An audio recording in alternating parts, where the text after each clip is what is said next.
Radio Pays, en partenariat avec Aldis, vous propose le Zoom. Aldis, l'énergie aux couleurs de la Guyane.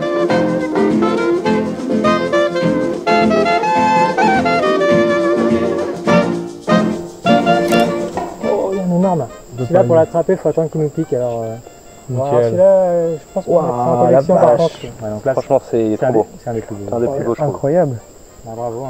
Il a un peu de bleu aussi. Et sincèrement, bien joué parce qu'il était quand même posé sur ta gilet. Je ne sentais pas. Timothée, mais qu'est-ce que vous fabriquez? Florian, je te présente Stanislas et Yannouk. Pour notre sujet du jour, cette fois, je suis allé loin, puisque c'est à bord d'un gros moustique, un hélico en fait, que j'ai décollé avec Stanislas Talaga et Yannouk Epelbouin, chercheurs basés à l'Institut Pasteur de la Guyane, qui étudie l'écologie et la diversité des moustiques.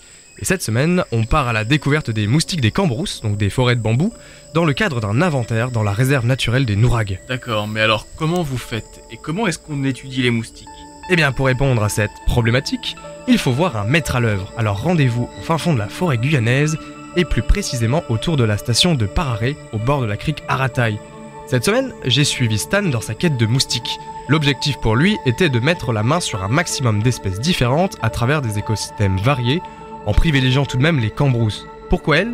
Eh bien tout simplement parce qu'elles sont moins étudiées. La première chose qu'il faut comprendre sur les moustiques, Florian, c'est qu'il y en a partout, et plus précisément, partout là où il y a de l'eau. Écoutez donc Stan. Parce que les héliconiens, on voit tous les fleurs, là, les bractées colorées, donc là effectivement il y a de l'eau qui stagne, il y a des larves, mais en fait il n'y a pas que ça. Les fleurs. Dans les tiges, en fait les tiges sont canéliculées et à l'intérieur, la plante elle va former une sorte de mucilage, une espèce de substance un peu gélatineuse, et là-dedans tu vas avoir des espèces de moustiques aussi qui vont aller. Ce ne sont pas les mêmes qui vont vivre dans les tiges et dans les fleurs. Et à chaque fois que tu cherches, tu trouves des moustiques dans des endroits mais de plus en plus improbables. C'est assez dingue.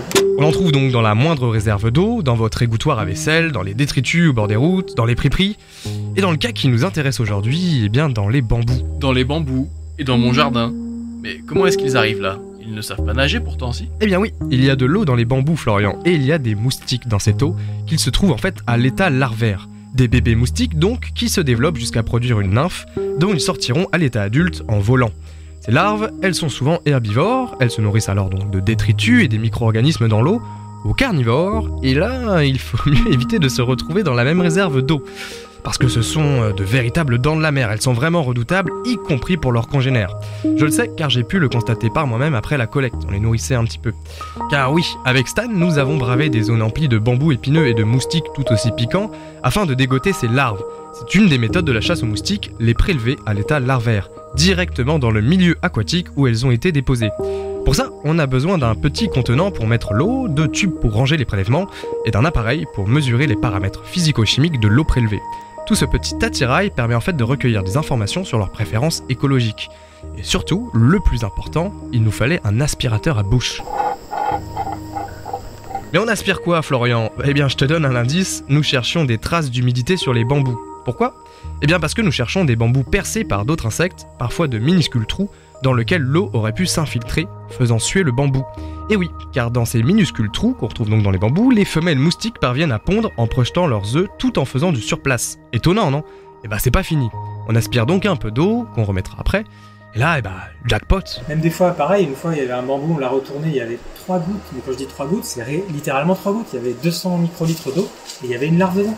Dans l'eau, contenue à l'intérieur du bambou, donc on rappelle, est juste fissurée par un tout petit trou, bah ça ne manque pas de larves, plein de larves, et des larves qu'il faut prélever pour les faire grandir.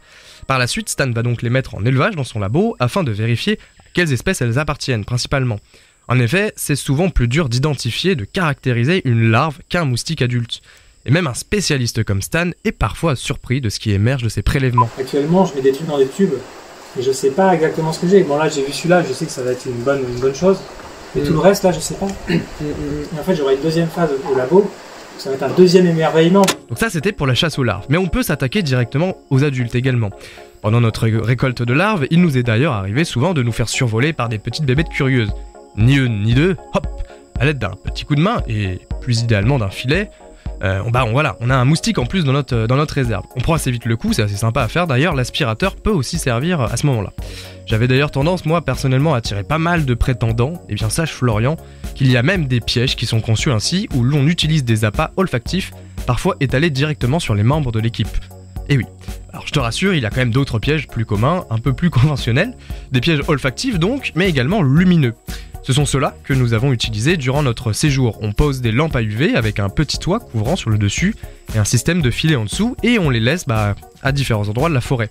Le lendemain, c'est toute une boule d'insectes que l'on doit démêler dans les filets pour y trouver donc notamment des moustiques et en espérant donc trouver des espèces dont les larves sont notamment plus dures à trouver avec les moyens de récolte qu'on a évoqués tout à l'heure.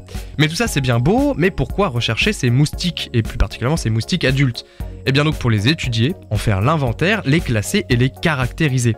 En effet, à l'exception de quelques espèces, notamment celles domestiques, on en sait assez peu sur les moustiques. Dans quel milieu vivent-ils, de quoi se nourrissent-ils, combien sont-ils, etc. On a des espèces, c'est assez fou, mais on a parfois des espèces qui sont connues que d'un spécimen, que du spécimen original qui a servi à décrire l'espèce. Tu savais toi Florian qu'il y avait à peu près 250 espèces de moustiques en Guyane?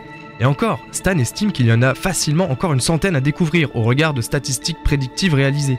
Et oui, les moustiques ça ne se résume pas aux 2 seules espèces domestiques qui ont tendance à nous transmettre le plus des maladies. Il y en a plein, partout et de toutes les couleurs. Tiens, tu entends celui-ci? Il est gros hein? Il est énorme même. Je te présente Sabétès. Ce moustique, qui fait la taille d'une abeille, est l'un des plus beaux et des plus gros de Guyane. Observe sa couleur bleue métallique absolument splendide. Observe ses rames, la deuxième paire de pattes sur 3 sur le moustique. Ses rames donc en forme de plume au reflet rose. Même sa trompe est superbe, élargie sur la fin. Et ouais, je ne pensais pas ça possible, mais un moustique c'est beau, c'est magnifique même. Et le meilleur, c'est qu'il y en a plein de différents avec toutes leurs petites particularités. Et c'est notamment pour ça que Stan les étudie. Il recherche, entre autres choses, de nouvelles espèces.